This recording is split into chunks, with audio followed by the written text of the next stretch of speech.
Welcome to the Real Estate Ballers Show. Get ready to meet someone who defies all expectations and leaves you inspired with her remarkable journey. Priyanka Johri never took no for an answer. Her unwavering determination and passion led her to embark on a groundbreaking venture, Acorn Manor, an exceptional assisted living business and real estate investment. So prepare to be inspired as Priyanka shares her insights on converting single-family home into compassionate havens for elderly. Priyanka will candidly discuss the challenges she encountered during the initial setup of her facilities, from navigating regulatory hurdles to assembling a dedicated team. Her experiences will serve as a valuable guide for you, the aspiring entrepreneurs. So stay with us all the way to the end because you don't want to miss this empowering conversation with Priyanka Johri.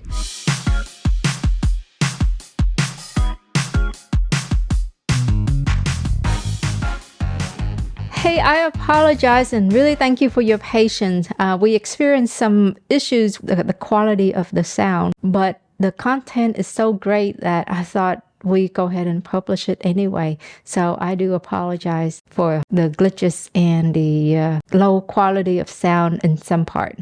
All right, Priyanka, I'm so excited to have you on the show today because I know when I just tried to get into real estate, you were one of the few that I talked to kind of shape up my decision to really get into real estate. So thank you for being here.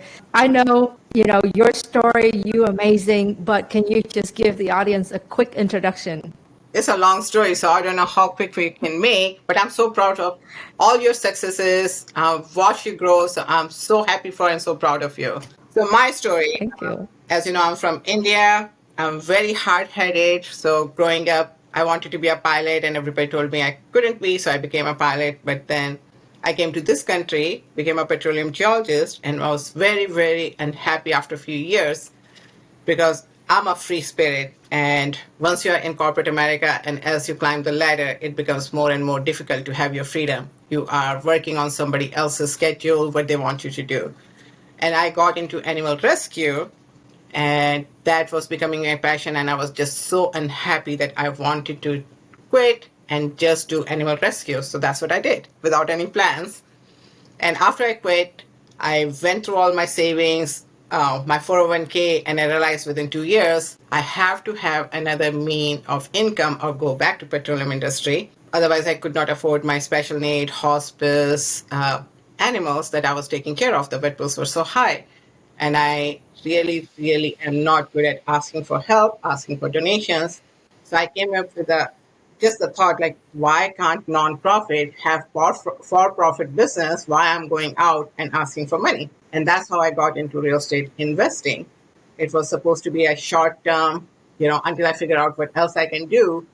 And I loved it. I really enjoyed it. Money was coming in. I had all the freedom and I could write all the checks that my vets wanted. And that's how I got into real estate investing side. It was supporting my animal sanctuary, but my past colleagues and friends, they kept asking me about helping them. And I was like, I don't have a license. But I went through 5 different realtors. I was like, why can't realtors understand what investors need? And my 5th realtor, who's still my friend, told me, you need to get your own license. You know everything that needs to know about real estate. It will be easy for you. But if we can think like investor, we will be investors. Why would we be realtor? So I went and got my own license.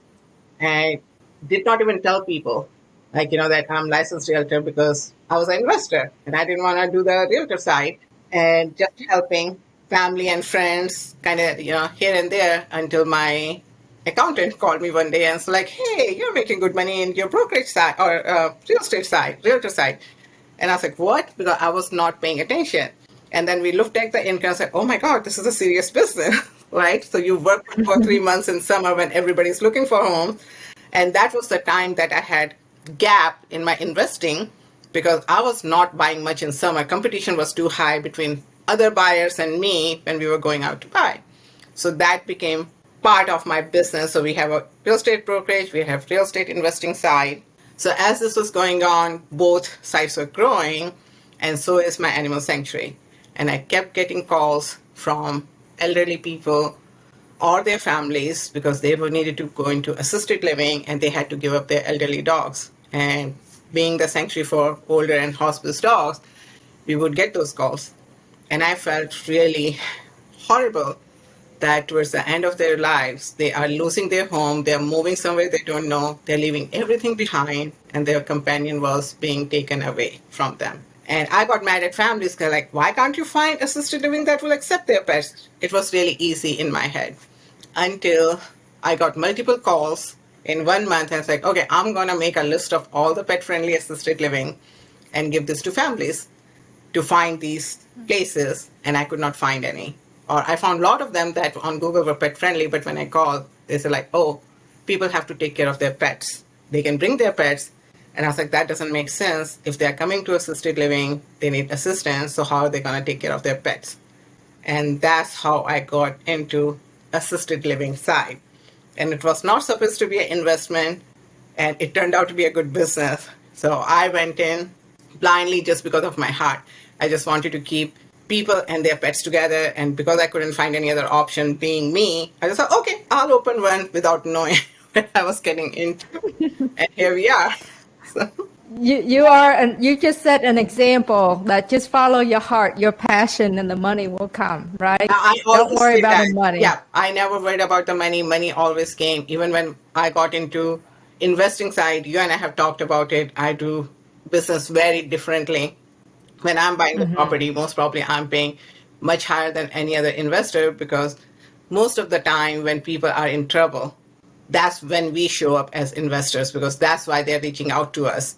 And when I go in, I hear their stories, and then I was like, oh, I feel so bad. Yeah, number wise, this is what I should be paying, but they need more money, so I'm going to pay a little more. And that has actually helped me in my business, because I have one person that I did this for. It was a teacher. She has sent me at least 5 or 6 different teachers who get in trouble. I say, oh, call Priyanka, she will buy your home. So I don't even have to go and compete with other investors. Business come to me. So in its own way, yeah, it all works out. Like if you don't follow the money, money will come. So you started out, so you were a pilot, then you became an engineer.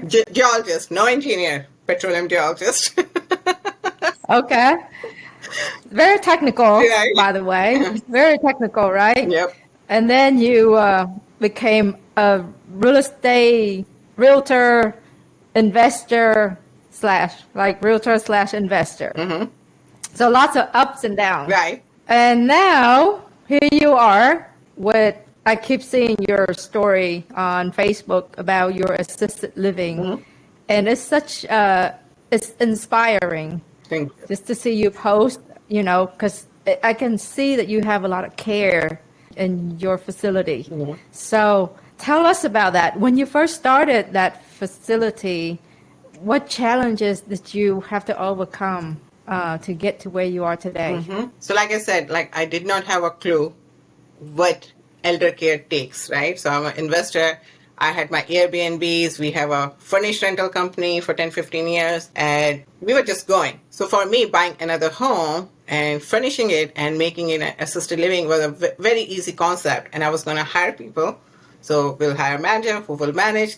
That person will hire the caregivers, and that's it. I will get the phone call like, hey, we need to give up a dog. It's like, no, you don't. Here's the number. Call this place. They will take your dog and your mom or dad. It was very easy in my head. And it was 2018. I was already thinking about getting out of Airbnb because everybody was getting into it. We had 21, 22 properties. We had a full crew, right? So we have a handyman, cleaning crew. My assistant was managing it. We have a property manager. Everything was going full-fledged, but I was already seeing, writing on the wall, that Airbnb, so many people were coming, and I saw our profits dropping because we make really good profit. And I was like, oh, okay, that's fine. I'm going to buy one, convert it into this. And we did that. And it just happened so fast. The moment I put it out on Facebook, because I was so upset about it, like all these people are marketing as pet friendly assisted living, but they're not too pet friendly. I'm going to open one. And as you know, all my friends are enablers, and they're just like, yes, if anybody can do it, you can do it. So I called my bank manager, like, hey, I need a loan for assisted living. And he said, oh, that's a great investment. Yes, we will give you a loan. Make sure you have 40 or 50 bed facility minimum. If you go like sweet spot, 40 and 80.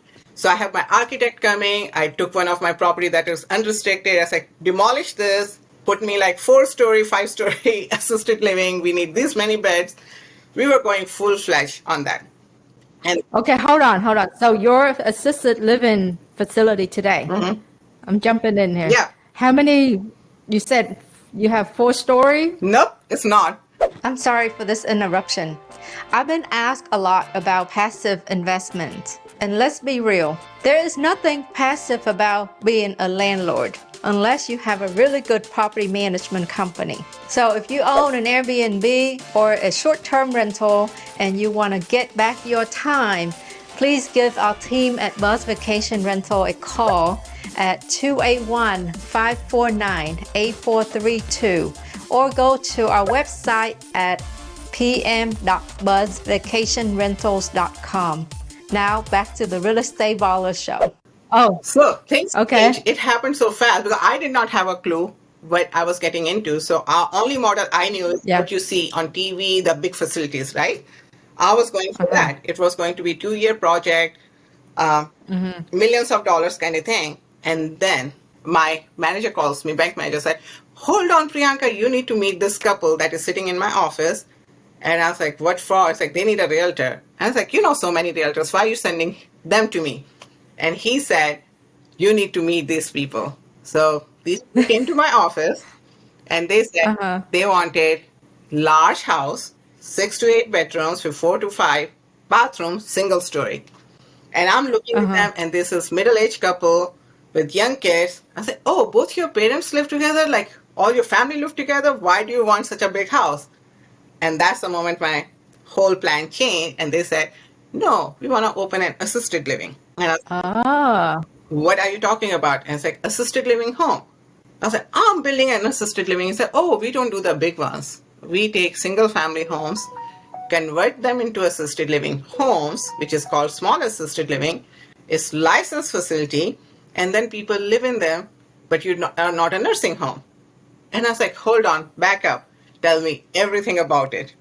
So they are the ones Yeah. who moved here moving here from California, because California became very difficult to do this because of all the regulations. So they wanted to start here.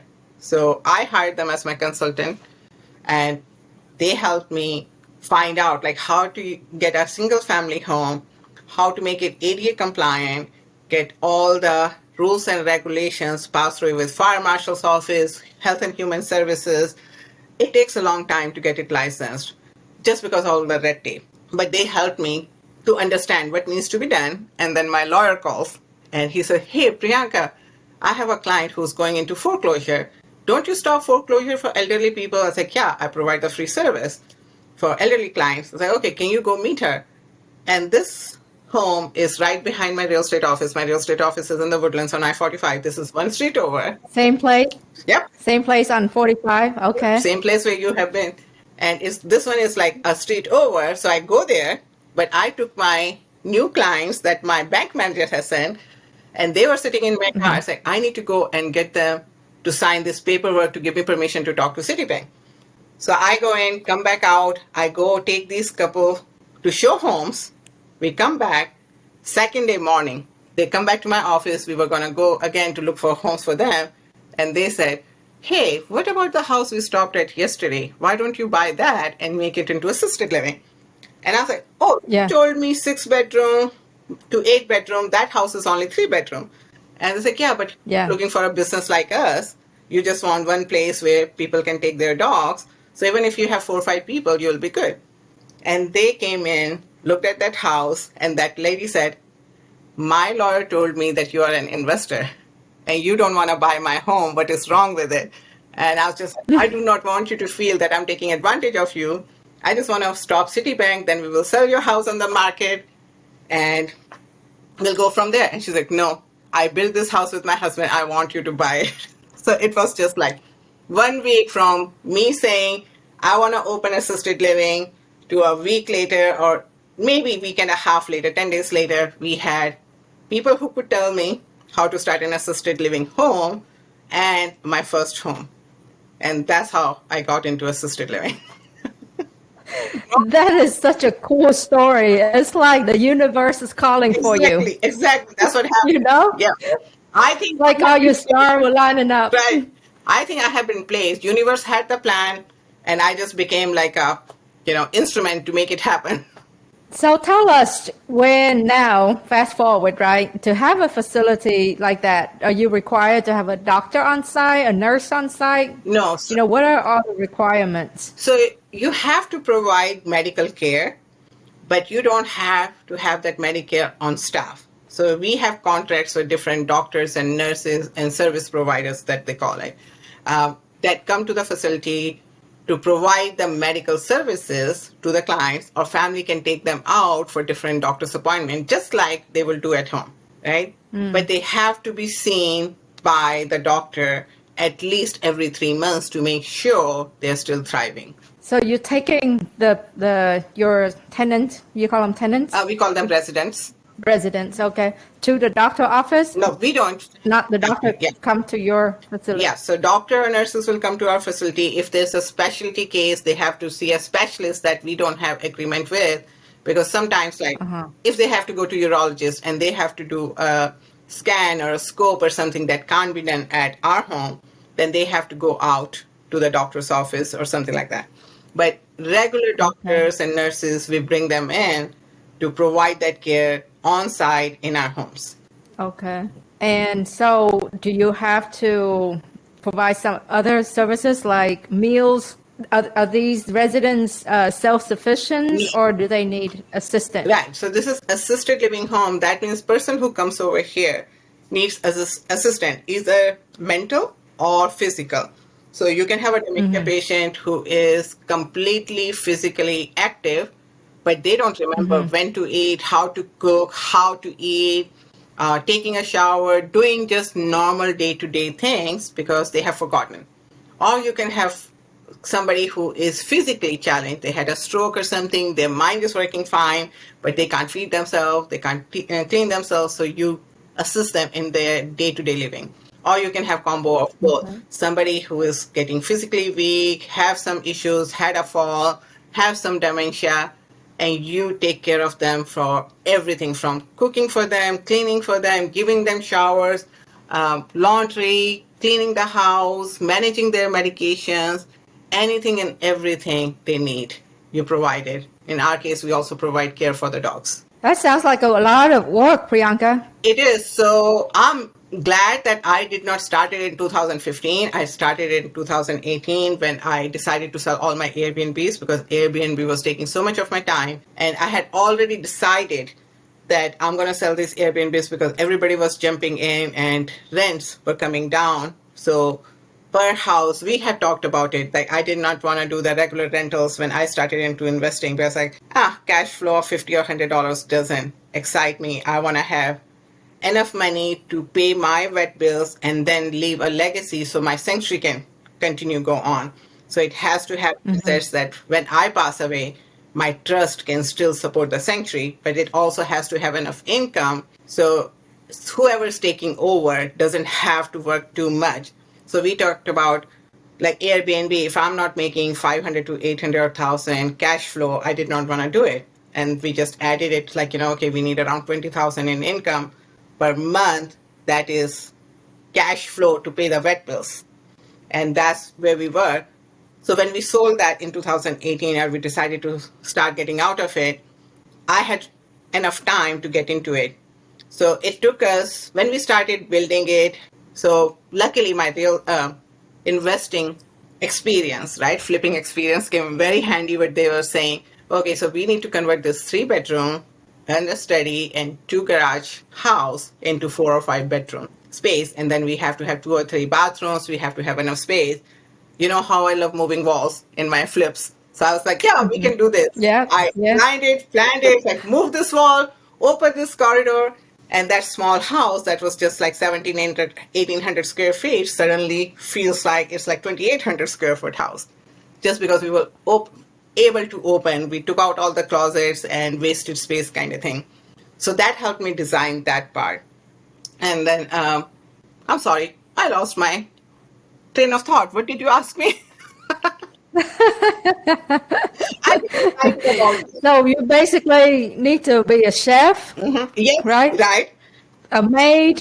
So you have to, food is really, really important. You have to know how to cook really good or have somebody who can cook really good.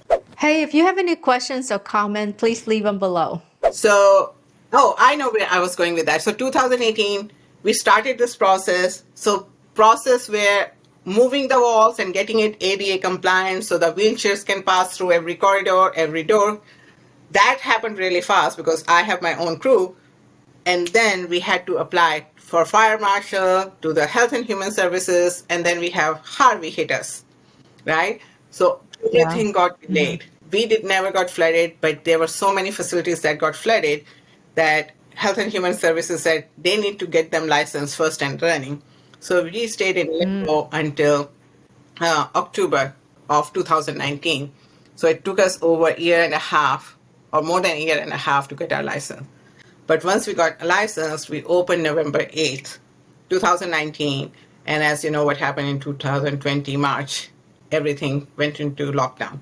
Because my Airbnbs were already sold, my real estate business came to a halt, I moved into my assisted living because I felt I did not want to be locked out of my home just in case they needed something. I am very hands-on on anything that I get into, just like my animal sanctuary.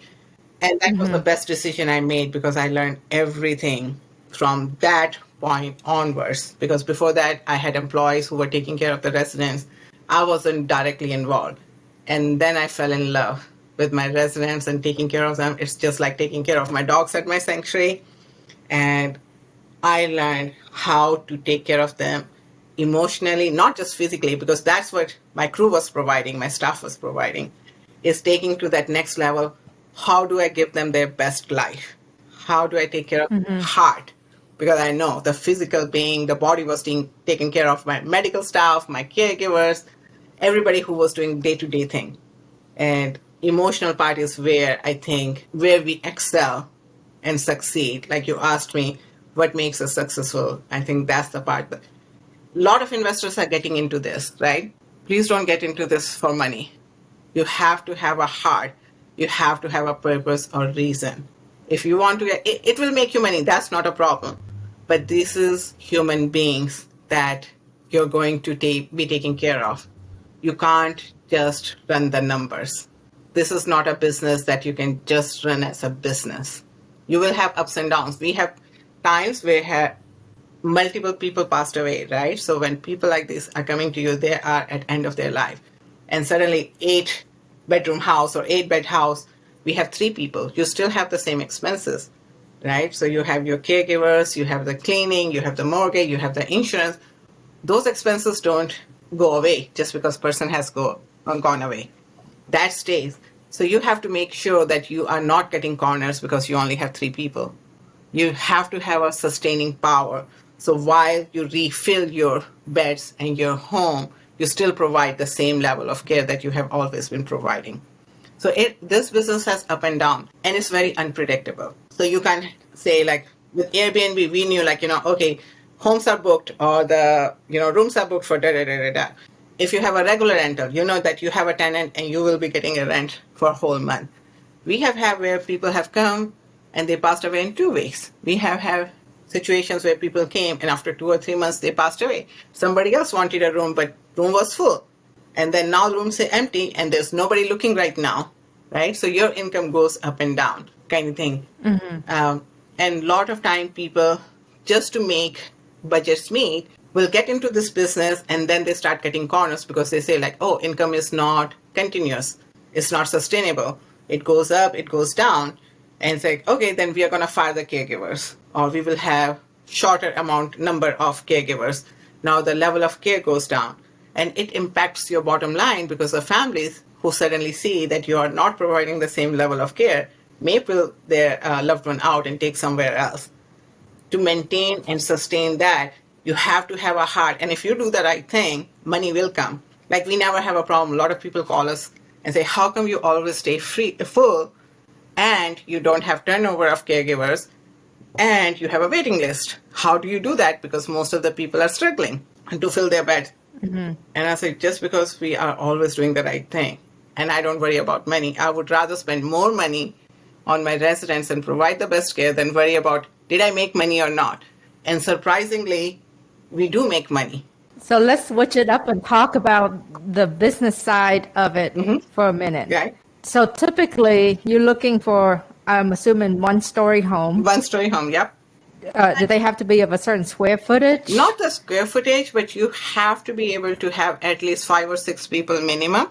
More is better because that's economy of scale, right?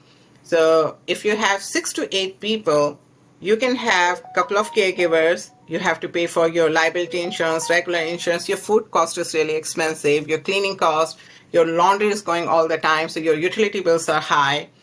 Somebody's on oxygen. Somebody is just different things. You have a lot of extra costs that you don't have in a regular home. You have to have 24-hour caregivers because these people can take care of them. So somebody has to be there all the time. Number of people that you have, that decides how many caregivers you need. And then you can have only 3 people, but may need 2 caregivers because if there's a resident that needs 2 people to transfer. But your caregiver, they don't live on the facility. They can or not. They cannot. So it can happen. So there are different models. So there are models where caregivers live over there and then they leave. So they may do a 1 week and next caregiver crew comes and they do 1 week and they swap.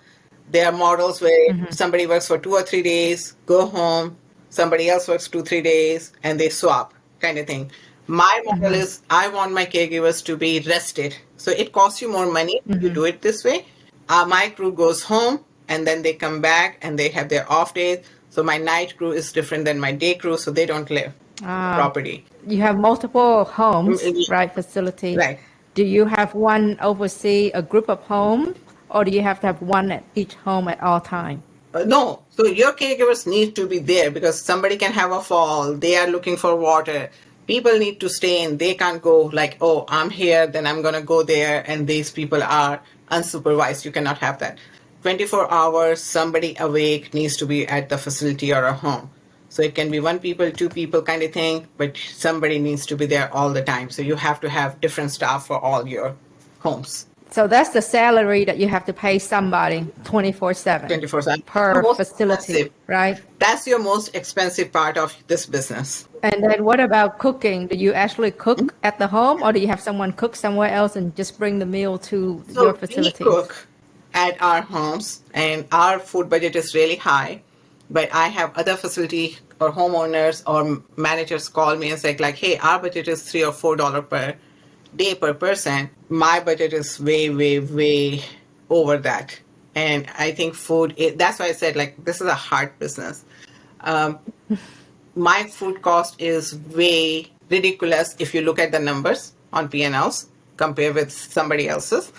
But I make it up by staying full all the time. Like people are waiting for us. Like if I say, oh, we have 1 bed available, we'll have 3 people show up to fill that bed. So I think I make it up by not having vacancies. By other places, yes, they cut. That's where the cut cost, cut corner comes in. But then they have vacancies and they call. Like we have homes down the street from us who say like, hey, how are you filling your homes up? We just saw you have a waiting list and we have 3 beds vacant or empty kind of thing. Can you send these over? So yeah. So I think it works out in its own way. So what kind of rent are the residents paying? And are they paying weekly, monthly? It's monthly. And it depends on size of the room, kind of care they are getting. They're just different levels. In the shared room, private room, rooms attached with a bathroom. Is it a large room? Is it a small room? So there are a lot of things that go into that. So give us maybe an idea of your lowest to your highest amount, if you can. Anywhere from 3,000 to 6,000 per person. Okay. It sounds like, I don't know if that's enough to cover all your expenses that you have to pay. So that's where number of people, because more people you have, your expenses get divided, right? So if you have 4 people and you're paying same amount of salary, same amount of all the other expenses that goes with the house, or if you have 8 people, that being divided among those, those expenses are being Yeah. divided among 8 people versus 6 people versus 4.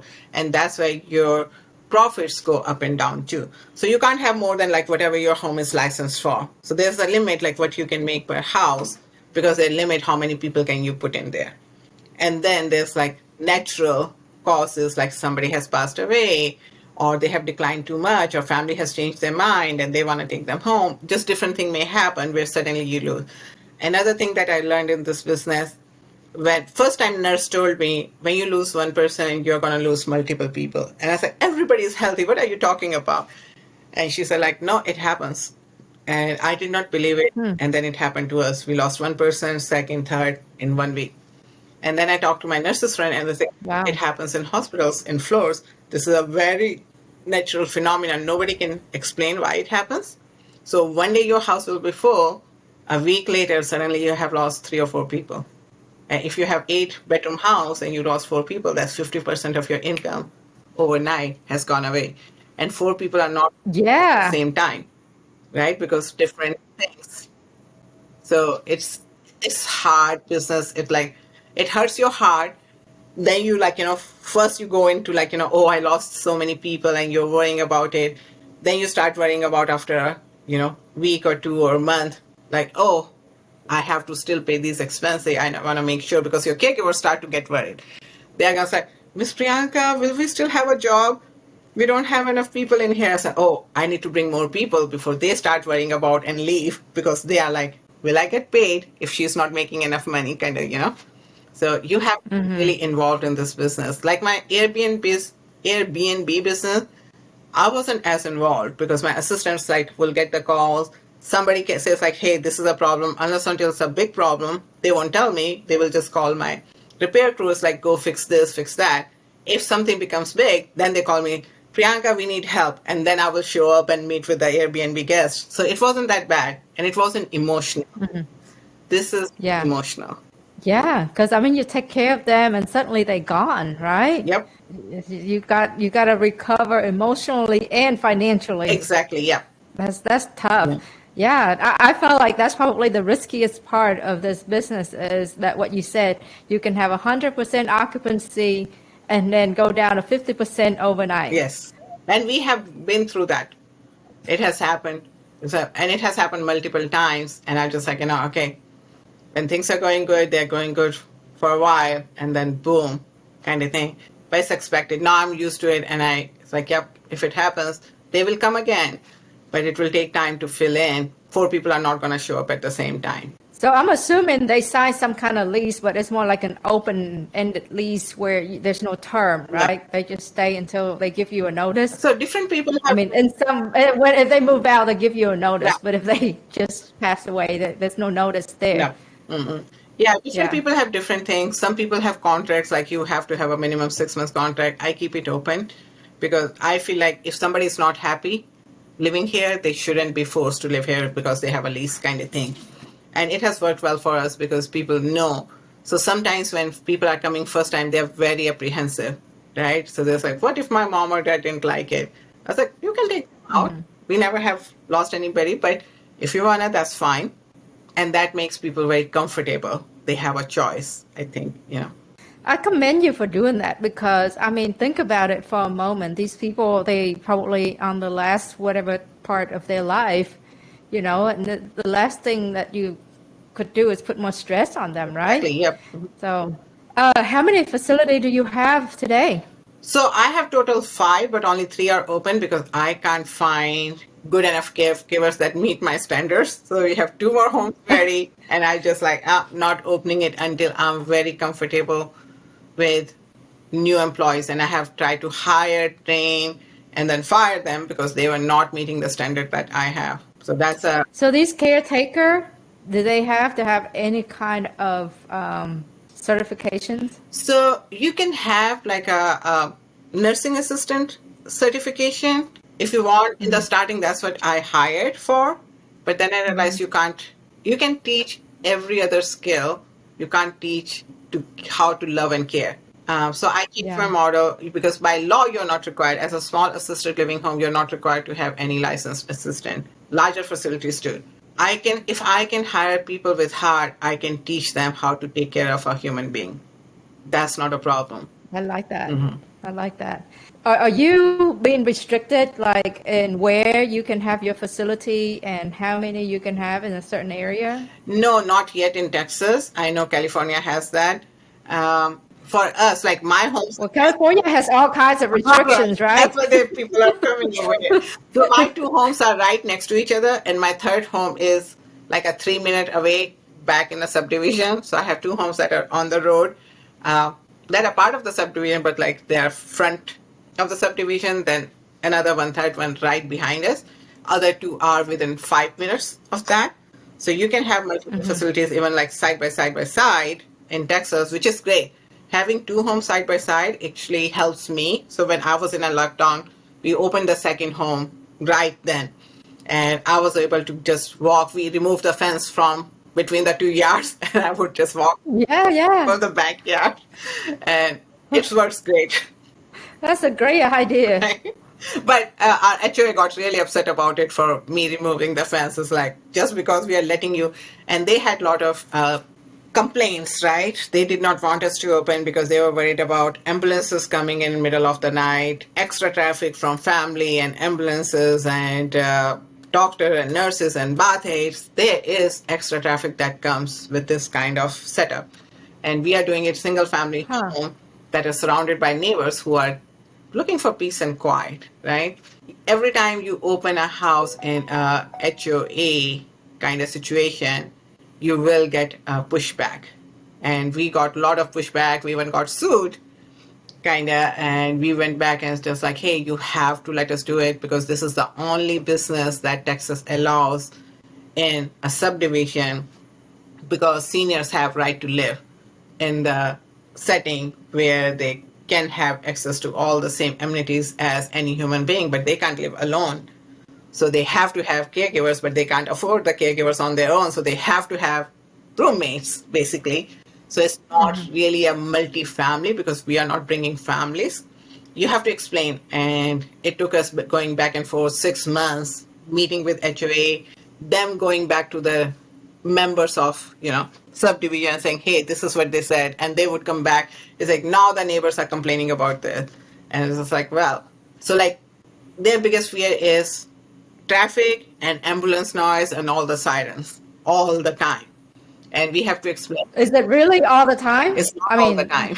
So that's what we have to say. Yes, when emergency happened, but it happened. We have so many homes in here. Somebody's going to have an emergency if they have elderly parent. It's the same thing.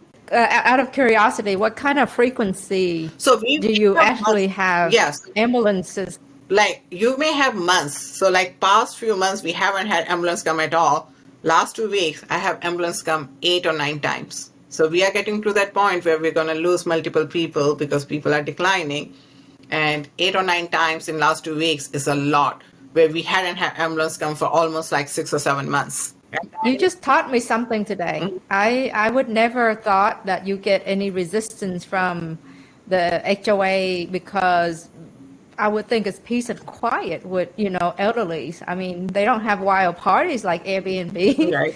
And they don't have 20 cars, We do have multiple cars. So that has been a biggest issue because when you have nurses visiting, doctor visiting, bath aid is coming, family members stopping by, the pharmacy, they are delivering medication, and then Federal Express is dropping a package because some family has sent something or supplies are coming in. Our driveways sometimes get backed up where you have 8 or 10 cars and vehicles blocking each other, and neighbors get upset about that. And we have had complaints about it.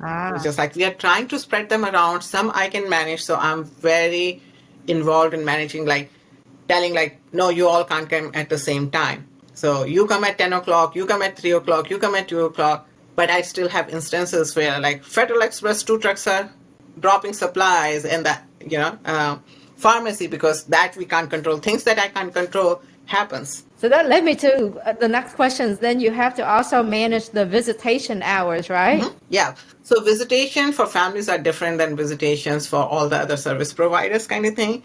We Yeah. do get pushback. So like hospice, right? So when you have hospice, person is really not doing well. So they send bath aides. We have a bath aide that will show up at 5:30 in the morning. And it's like, you are not waking my resident up at 5:30. It's like, yeah, but I have to go to the other side of the town. So we need to wake him up. And it's like, nope, not on my watch. And, or nurse saying like, nope, I'm coming at 8 o'clock. It's like, no, they are having breakfast. You can't come and disturb their breakfast right now. So there's a lot of personal involvement that I didn't have during Airbnb that you have to manage. You can hire somebody, like I had a manager who was managing that, but then the hard part was not there. Like my families feel so comfortable that, oh, you're the owner, you are there. If something is happening, you will handle it before I need to get involved. I trust you. And that's why we have that waiting list kind of, right? But it is a lot of involvement to do all that. And if your employee is doing it, the other people will walk right over it. Because I tell my caregivers, if I'm not here, do not let these people come in. But nurses are like, I don't have time. I'm coming in. But when I'm there and I say like, you don't have appointment, you're not coming in. Yes, Miss Priyanka. Okay, I will come back later. So. Well, thank God for people like you who really cares, Priyanka. All right. So what is next for you? I want to open. So I realized I can't take everybody in. I get people like, can we just drop our parent for daytime and we take care of them at night? They can have the parties with you and they can have the socializing with you. And I was like, I'm not a daycare, right? I do not want, especially after COVID, I do not want my residents to get exposed to somebody who's out in the community.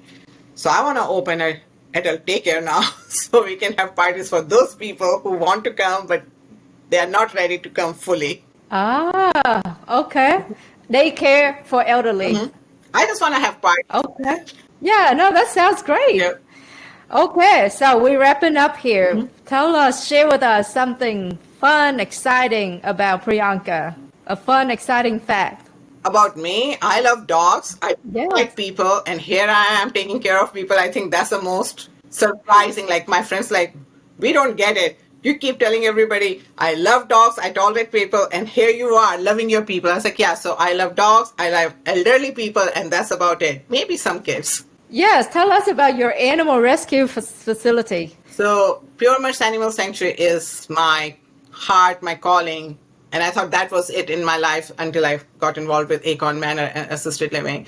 But my sanctuary is what owns everything I own, including my real estate brokerage and my investment company. So everything goes to them. They are the owners. I work for the dogs. But the sanctuary is for special need animals, older and hospice dogs that otherwise won't get adopted, and they have high medical bills. So I can afford to take care of them, which most people and most rescue can't. I have a question for you. So I have a property management company that do manage short-term rental, and we have a lot of towels, that they damage, so Send it can't to use my them for dogs. guests. Yeah. Are you okay? Yep. All right, I'm gonna bring you a bunch. Okay. Yep, comforters, pillows, and towels and sheets. Because every time we are getting new dogs, or even the dogs that we have, we go through them a lot because we use a lot of bleach. They tear them up. So, yep, we can always use those. Okay. Next time I come that way, I'm gonna load up my car and bring you a bunch of Awesome. towels and sheets and pillows and comforters. Right. Okay, so last questions. How does the audience get in touch with you? Because I'm sure the information you shared today, I really love it. So how does the audience get in touch with you if they want to learn more about you, get to know you? They can go to our Acorn Manor Assisted Living website. So acornmanorAssistedLiving.com, if I can say it right fast. Just go and check us out over there. We hope you found this episode as inspiring as we did. Don't forget to like, subscribe, and hit that notification bell to stay up to date with more amazing stories and insights from our real estate ballers. Thank you for watching, and I look forward to seeing you in the next video.